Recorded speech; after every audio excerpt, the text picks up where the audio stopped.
For any aspiring sportscaster or radio talk show host, you want to listen in, because today I'm bringing on a guest who has many years of experience in this field of work. Through his story, you're going to learn the tips and tricks on how to be successful. This is the Game Time Guru. So, what time is it? Game time! Woo!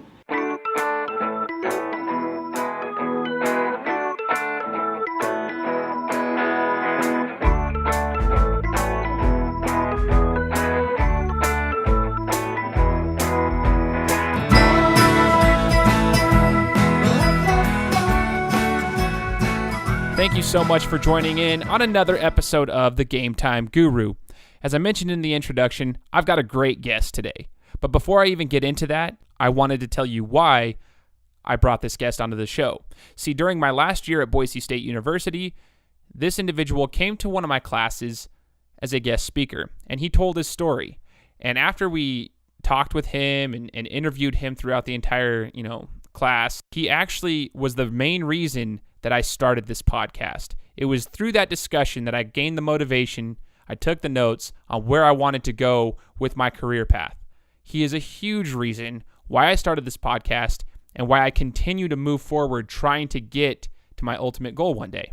So I hope you enjoy our discussion today as much as I did, because my guest has been known as the Idaho Sportscaster of the Year, voice of the Boise State Broncos, Mr. Bob Behler. So listen to Bob's story, and hopefully you can take something out of it, because he's dropping knowledge for you to be able to succeed in this field of work. Take a listen. Bob, thanks so much for joining the show today. You're welcome. Appreciate it, Shane. Thanks for asking. Part of what you do is play-by-play announcing, as well as hosting a radio show. Can you kind of give the listeners an idea of what your day-to-day is like? What do you do on a day-to-day basis? Well, I think it kind of depends on what day of the week it is. Some of the things that I do for my Boise State job include, on Mondays, we record the television show that people can see on Channel 7, Inside Bronco Football, and that's put together by others that edit it, probably sometime on Tuesday, and then it airs Wednesday night at 6:30. I have a Monday and a Tuesday show on KBOI at 8:30 in the morning that we talk about football or basketball on Mondays, and Tuesdays we do interviews with the Olympic sports teams. And of course, there's a weekly coaches show that airs Thursday nights during football season and during basketball season about the two sports that people can listen to. And that airs on both KBOI and KTIK at 7 o'clock on Thursday nights. And then, of course, there's getting ready for games, which this time of the year is both football and basketball. So trying to be two places at once this weekend, you can't do. So Chris Lewis, who does our women's games, filled in for me on the men's games in South Carolina, as I couldn't get back in time after, two of those games to call the game for Air Force. And then, of course, either football or men's basketball, as I mentioned. And then weekly, Monday through Friday, I'm on the air from 1 to 3 at KTIK doing the Idaho Sports Talk that goes from 1 to 3. So, yeah, it keeps me busy. And then, all the prep time that you're getting set to do each of the, game broadcasts. You got to know about the teams you're talking about. Yeah, and about that, the prep time that you just mentioned, how long do you think, we'll start with football, how long do you think it takes you to truly get fully prepared for a game when it comes to football? Well, I start on Sunday making my charts, reading things, and then I probably watch a couple of games during the week. I would think you're probably prepping at least 15 or 20 hours for one game, I would think. Just watching things at night, and, a lot of it's by osmosis, where you're kind of watching things and reading things and looking things. But probably 15 hours is probably a good guess. Probably 2 or 3 hours, on Sunday, and then maybe 15 high now that I think about it. Maybe 10 or 12 as you're getting ready for it. And then some of the time, you spend doing interviews, and, the kind of things kind of go back and forth. So something that you might use for the radio show, you might also use for the game broadcast as well. But way more hours of prep than the actual game, I can tell you that for sure. Oh, for sure. And I think it's funny because you came to my class last year at Boise State University, and I've also seen you, on Twitter just this last week or two. You posted your charts that you put together. You kind of take the old school route in a sense, I should say, and you kind of handwrite them like it's a handwritten chart. You have everybody out there. You got all their stats. You got their height, their weight. What's their stats? What's their year? All this. Is there a reason you prefer to do it that way rather than maybe doing it all on a computer? Does it help you remember things better? Well, it does because, well, first of all, it's the way I've done it. And back in the 80s when I started, you didn't have computers, so I guess I have started in the dark ages. But for me, I remember things when I write things down. And I will remember something much more that I write down. And then and I'm sure I could get the computer to change the colors, but I write it in different colored pens, like green means this year, brown means last year, red means team stats. Different colors mean different things. So, I don't know. It's just easier for me. I think I would probably struggle. I'd probably take more time trying to type it in than I would writing it in. And I could read my own writing. So, I'm the only one that has to read it. So it's just something that I've done for years. And I don't know. I'm just not going to change at this point. I know most of the younger guys that are in the business, do things on the computer and they type it up and it looks pretty neat. And mine probably doesn't look as neat, but it does the trick. No, it absolutely does the trick. That's why, you've had the awards, the Idaho Sportscaster of the Year. You've had, you're known as the voice of the Broncos. You're pretty well known around here, so it obviously does the trick. It works. You're really good at what you do. Real quick, can you touch base on basketball preparation? We've talked about football, but just real quick on basketball, how long does it take you to prepare for a basketball game? I know it might be a little bit more simple because of the amount of players on the roster, stuff like that. It's not as in-depth, but just real quick for the sportscasters out there, how long is that? Absolutely. I'd say probably, there's 2 basketball games in a week. You probably can prepare for 2 basketball games in a week in less time than it would do for 1 football game. And you hit the nail on the head. There's maybe 15 players on the roster, and of the 15, maybe 8 to 10 are going to play. And the other thing that makes it, individual things to say about Brett Rippon or Chandler Hutchison, it's going to take as much time to take your notes on what you want to say about a football player or a basketball player. But the biggest thing with basketball is you can see everybody's face. You're sitting there. So people look different. So maybe somebody's got long hair. Maybe somebody's got short hair. Maybe somebody, I don't know, is real tall, real heavy, or real thin. It's easier to see who they are. So trying to figure things out isn't as big a deal to know that Chandler Hutchison is number 15. I mean, I know he's number 15, and somebody might look for him as number 15, but I'm going to be able to identify somebody much quicker by what they look like, not what the number on the back of the jersey says. And it's the same thing for when you're getting ready for another team. I like getting, in addition to all the bio notes, I like to get a picture of what somebody looks like, because sometimes they'll change numbers or sometimes you can't see the number. And if you can see the person's face, now none of that works in football because you're way upstairs, and everybody's got a helmet on, so it's much more difficult to tell who's who. So it does. Football is a lot more difficult. They can change, from play to play. Basketball, they have to stop the game to change. So that makes it a little bit easier. You kind of get a wake-up call when somebody might be in the game. I mean, all of a sudden in football, you look out there and there's somebody new playing on defense or somebody new at wide receiver, and, number 83 is catching the football. If you're not ready for who number 83 is, you might have to scrounge and look for, roster or something of who it is. So that's why you got to have all the numbers memorized in football, much more so than basketball. Man, so it is pretty detailed, and each sport is, specific to its own. It's awesome. It's a skill set that you have to have for each one of them. And obviously you didn't just arrive here as the voice of the Broncos. You didn't get these awards. You didn't just arrive here. You started somewhere. And when you came to my class, like I said, at Boise State, you kind of showed us, you told us about your journey and where you started. I'd like you to expand on that. Where did you start? Like when was the first time you actually started, calling games? Well, I had a luxury that our high school had a campus television station that aired out over the community on cable television. So I started my broadcasting career as a high school student. It was something that I thought I wanted to do, and then had some success. And then my first job that I got paid for was as a junior. Our high school made the Northern California playoffs down at it was called the Oakland Coliseum now. I think it's called I think now it's called the Oracle Arena, but it's where the Warriors play their games. They had the Northern California championships, and the radio station wanted to carry the games, and they had known that I had done the games for the team on the campus station. So they called me and wanted to know if I would, be available to go down and do the games from Oakland for them. So they gave me their equipment to do it, got down to Oakland and did a couple games down there in the tournament. We won the first game, lost the second one. And it was a lot of fun. And I guess I did a good enough job because when I came back the next year, they wanted to know as a senior if I'd be willing to broadcast their game of the week. And in town, there were 5 schools in the town that I lived in. There were 2 to the town to the north and 1 to the town to the south to make up the league. And that station did a game of the week. So we did, various games, usually whatever game was the best game we did of that week. And that's kind of how I got started. And then after the football season in the fall, I did the same thing with basketball. And in basketball season, there were 2 games a week, a Tuesday night, a Friday night game. So I got a lot of experience in high school and felt that, heading to college, that I was well in front of people who just thought about getting into broadcasting as a college student. That's awesome. So you started at a young age, and then it transitions into college. What was the college career like? Did you go to school specifically for that field of work? Yeah, I did. I looked at different colleges and decided that I wanted to go, and I grew up in California, Stockton, California, but I wanted to go to a school with a big-time athletic department. I wanted to go to a school that had a really good broadcasting school. I wanted to go to a school where the weather was warm. So I ended up coming out. I wanted to go out of state, see something different. So I ended up going to the University of Georgia, and while I was there, I did the radio broadcast for their baseball and their women's basketball teams. Oh, man, that's and awesome. It was a lot of fun. It was a lot of fun, a lot of great experience.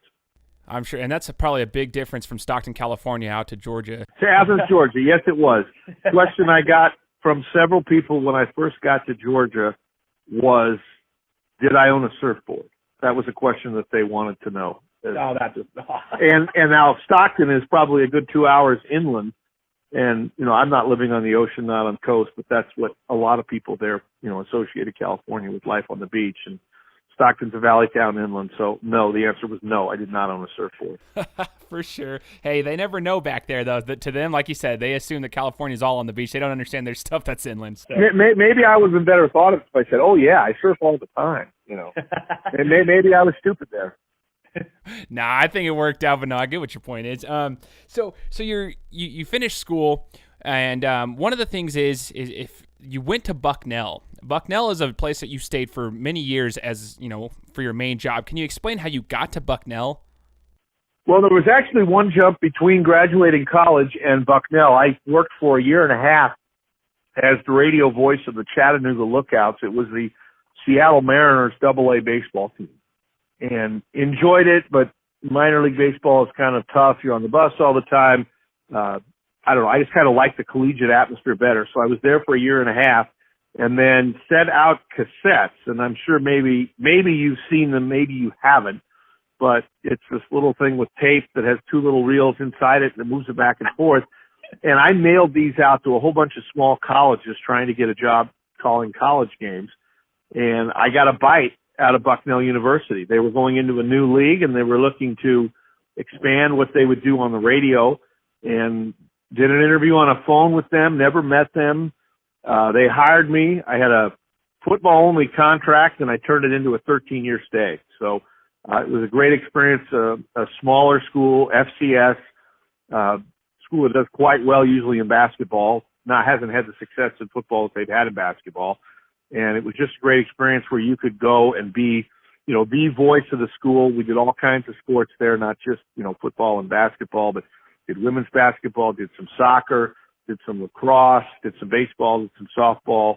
I'm trying to think of some of they had a ton of sports there. I'm sure I did more than that, but those are just some of them off the top of my head. But it was a great experience. And, in there I had to sell the advertising to get us on the air. Work with different things. I started the television show that we had once a week during football and basketball seasons, was in charge of that. So I think the best thing about being there, besides meeting a whole lot of good people and having a lot of fun, was I did about everything from the, putting together the TV show in the background, the editing, the making the arrangements to get it on different channels that would carry the show, to doing the same thing with the basketball and football broadcasts. So it was tremendous experience, invaluable experience, and, wouldn't trade it for anything. That's so awesome. You basically had all these tools in your arsenal because of that experience where you got to cover everything. You pretty much did it all in one. Whereas nowadays, they kind of hire these people to do this or that, but you got to have the experience in all of them. Some would say it's a blessing, and some would say it's annoying. But just like you said, I'm sure it was amazing experience that you can take with you way down the road. So it is beneficial. The more things you could do, and you get an opportunity to, gain experience. And I know that I know I've improved in the 10 years I've been here at Boise, but your improvement comes so much more earlier in your career than it comes in the middle or the late stages. You kind of polish things up later, but when you're 22 years old and you're getting a job doing games, you're going to get so much better more rapidly than you are, after you've been in the business for 20 years. Not saying you can't improve, but the first few years, you just improve tremendously. And you mentioned you've been here for 10 years now in Boise. When you heard about this job out in Boise, did you know anything about Boise, Idaho? I know you're from California, but had you been here? Did you know anything about the school besides the blue turf? I had been to Boise 3 times. I'd covered 2 NCAA track championships, and I had come with Bucknell. We had played in a tournament that they had. It was called the Albertsons Classic. Bucknell played in it one year in the mid-'90s. I want to say it was either 94. I think it was 94. It might have been 95. And we were here for, 3 days for that. And we were probably here for the track 4 days, maybe 5 tops for the track championships that I've been to twice. Funny thing is, when I applied, I kind of didn't apply in the sense that there was a job opening at Virginia. And the same people that were helping run the search, helping the 2 schools find somebody, were also helping run the Boise State search. So I didn't know there was going to be an opening in Boise because I'm working at UMass at the time, but I know there's an opening at Virginia. So I send my stuff in to this company, and I get an email back asking me if I want to be involved in both searches. Do I want my stuff included for Boise State? Because I imagine maybe some people that were in the West maybe didn't want to go to Virginia. Maybe some people in the East wouldn't be interested in coming to Idaho. I'm thinking, sure, why not? I had known that Boise State had, played in the Fiesta Bowl, won that. And then when you look over their, records, especially in football, not that you're expecting them to go to the, Fiesta Bowl kind of things every year, but, you look at it, you think, wow, they haven't had too many losing seasons. It looks like they're pretty good. So you come out, you do your research, you interview, you like the town, and then you're fortunate enough that you get a job offer, and now it's time to decide, do you move to Boise or do you stay in Massachusetts? And I decided to make a move west, and it has been tremendous. And I must say about football, the first 4 seasons I was here, the team's record was 50-3. Kellen Moore's first game was my first game. I think more people will remember that it was his than mine. But, you have a lot of fun, and a lot of, people that are listening are certainly more receptive to listen to you when your teams are doing well. So I imagine that my fans were more excited to hear the end of the Colorado State game last week than, somebody from Colorado State. I had more to work with. My team came back and won. So, that's all you can hope for, is that you get a good group of coaches and players to work with. The fan base likes you, and you get some good games to call, and I've certainly hit a home run on all of those here. That's so awesome. I'm glad you're here, because I think the entire Treasure Valley and the rest of Bronco Nation, they love you. So they want you to stay here. They're glad you're here. You're one of the best play-by-play announcers I've ever heard. So stay here. Don't leave. It has been a tremendous move for me. It's turned out much better than even I could have hoped for. So that's been great. And then, I expected something out of football. And then when you look at what Coach Rice has been able to do in the last 8 years here, the basketball team, I think, is, I don't want to say hidden gem because I think people know it, but I think the basketball team is one that deserves a lot more attention and a lot more following than they have been getting in the last few years. This is a team that has started out 4-0. They could win the Puerto Rico Classic played in South Carolina if they win on Sunday against either Iowa State or Tulsa in the championship game. So this has been a really good run for Boise State athletics in all sports. And I think, the school, the fan base, the athletes, the coaches, everybody deserves to relish in it and, take some credit for it, because it's everybody that makes it go. That's so awesome. And it's cool that you get to be a part of it and that we're all a part of it. It is really cool. It's really unique when you get to see both sports flourishing, both of the main sports, I should say. A lot of schools don't have that. Boise State didn't always have that either. There's been a time back in the day where it was just basketball that was good and football was garbage. Then there was football was good and basketball was garbage. Now we're getting to see a mix of both for the last couple of seasons, and a lot of it has to do with the coaching staff, like you said. So it's really exciting going forward. And then you look at a lot of the successes the Olympic sports have had. I mean, look at this weekend. Cross country is in the NCAA championship. Both teams made it. Volleyball last year not only goes to the NCAA tournament, but wins a match.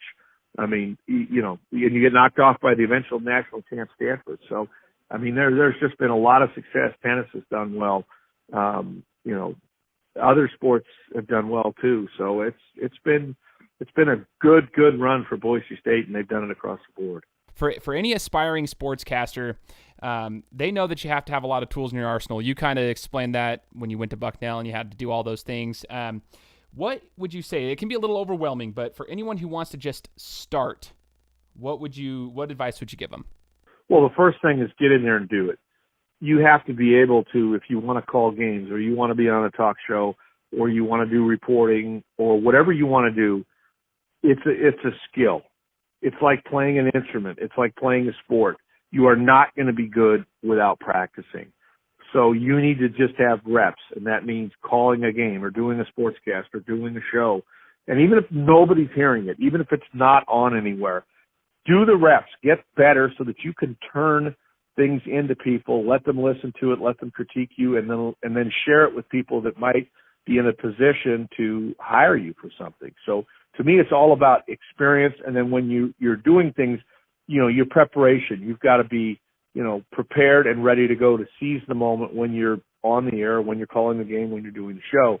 But I think the first and foremost thing, if you're in high school, you're in college, you're contemplating, maybe let's say you've had another job, you're going to retire, and you think, boy, it'd be fun to do some games now that I'm retired.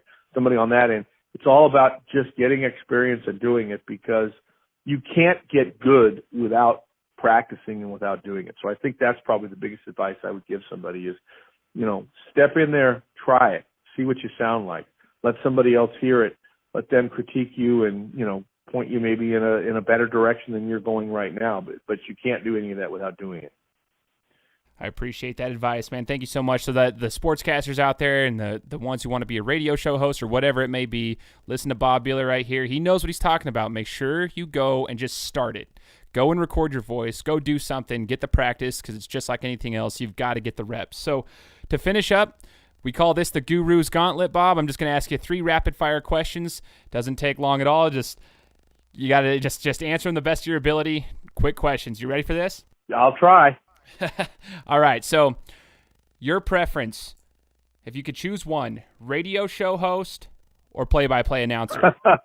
That one's an easy one. Play-by-play in the game. I do radio show, but my passion's for calling games. So that one's a very easy one for me to answer. Awesome. What's the best game you've ever been a part of or that you've ever called? Ooh, I could almost probably have to break it down in sports. The best football game that I've ever done here was here in 2010, the opening game of the 2010 season at the Redskins Stadium when Boise State beat Virginia Tech. A battle of two teams in the top 10. Boise State scores in the final minute and change to win the game. Kellen Moore to Austin Pettis in the back of the end zone. So I think I would probably, if forced to choose one game, best game, I think I would take that one for not only the magnitude of the game, for how the game played out. And if you could do anything else as a profession, since you've been doing this for pretty much your entire life, since your mid-teens, whatever, if you could do anything else, what would it be? If I had to do something else, I think I would probably like to teach broadcast, because I think then I would somewhat be in the game in trying to help other people get the same passion that I've had out of it. But I've been blessed. I mean, I've had a chance my entire adult life to do exactly what I wanted to do. So, I think that teach it probably so that somebody else could enjoy it would be what I would do next if I couldn't do this. Just a side note, if you decided to do that, Bob, I'm joining that class. Even though I've graduated college, I'm coming back and doing something. So if you end up teaching one day, I'm coming to take your classes. I'll let you know. I hope it's not for a while, though. Okay, fair enough. Yeah, we want you to keep calling games for quite a while. Bob, I appreciate you joining the show with me today and taking the time out of your day and your week. It's really busy, but truly appreciate it. Hopefully we can stay in contact in the future. And do you have any last words you'd like to say? Well, it's been a pleasure getting to know a lot of people in the Treasure Valley doing the games. It was a pleasure getting to know some of the kids in your class and watching them grow. Several have, followed up like yourself and, kept in touch and let me hear what they've been doing. So it's nice that, you see other people have the same kind of passion you do. So hopefully, you'll continue and others will continue and we'll get some good coverage of things here in the Treasure Valley. Awesome. Thanks, Bob. And we greatly appreciate you and all the advice you've given us. So appreciate you joining the show, and everybody else who's been listening. This is the Game Time Guru. We'll talk to you next week. Thank you so much for listening to this episode. Before you leave, please head on over to iTunes and leave me a review. I would greatly appreciate it because it helps me out a ton. Thanks, guys. Appreciate the support.